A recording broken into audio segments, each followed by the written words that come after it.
Coordination of the National Government, Fred Matiang'i, is this morning meeting regional and county commissioners for a security briefing. Interior Principal Secretary Karanja Kibicho is currently addressing the county commissioners. Let's cross over there live and listen in.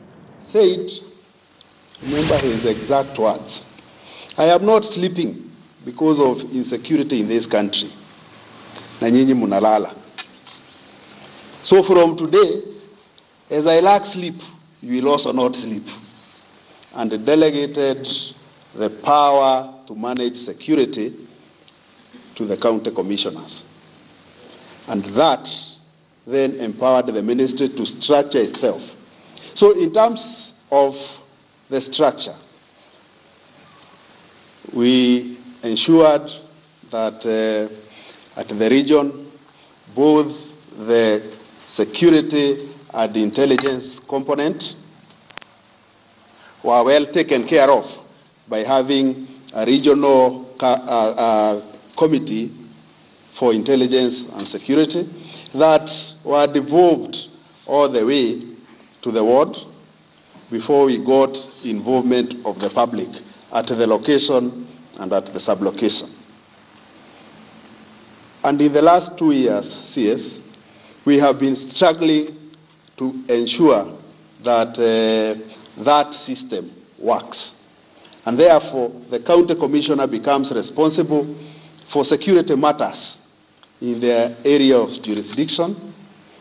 Any crime that takes place, I'm sure CS, you are familiar that before you wake up, you find 47 messages in your phone giving you the country morning collapse to tell you how the country is.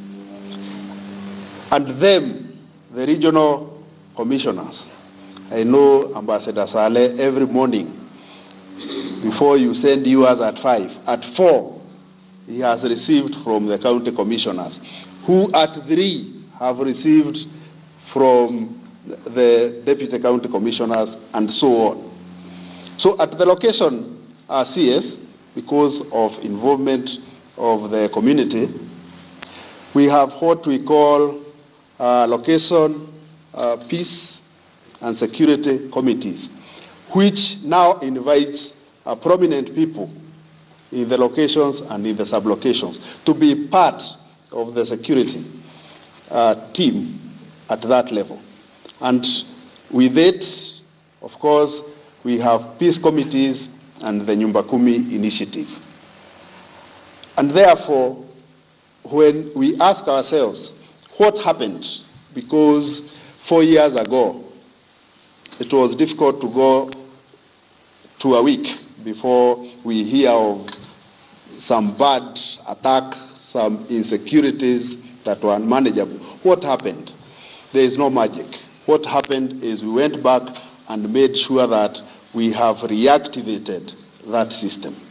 But as we reactivated that CS, and we have been successful, that is why you can see faces in this room that don't look fatigued, because they slept well, because the security infrastructure works. So what is it we can borrow so that the rest of government functions, because they all happen in the same areas.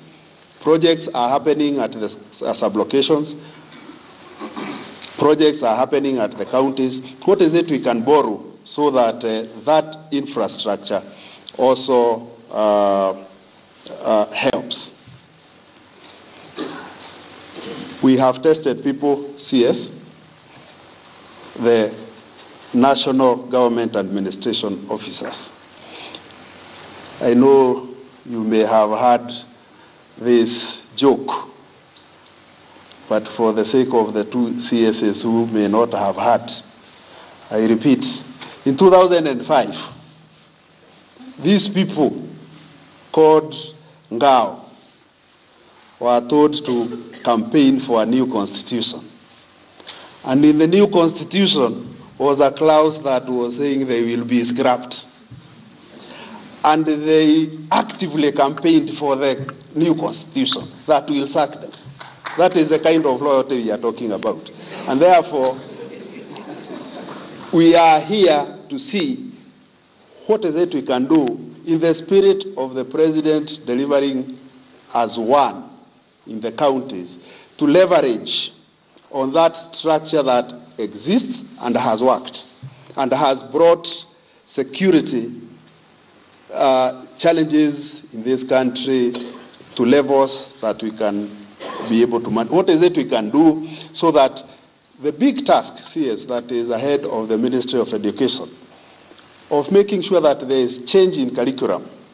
We have seen challenges, I'm sure you may want to talk about them, of resistance, of even things we are doing in the ministry as simple as transferring teachers. What is it that we can leverage on these people to make sure that there is order in areas like that? So before you, CS, our national administrators, whom we have had a discussion because in the ministry, we are known as Ministry of Interior and Coordination of National Government. Well, that is the Principal Secretary of Interior, Security and Government, Karanja Kibicho, speaking to the county commissioners at the Kenya School of Government. We'll be going back there live in a short while. But let's go back to Ardhi House here in Nairobi, where the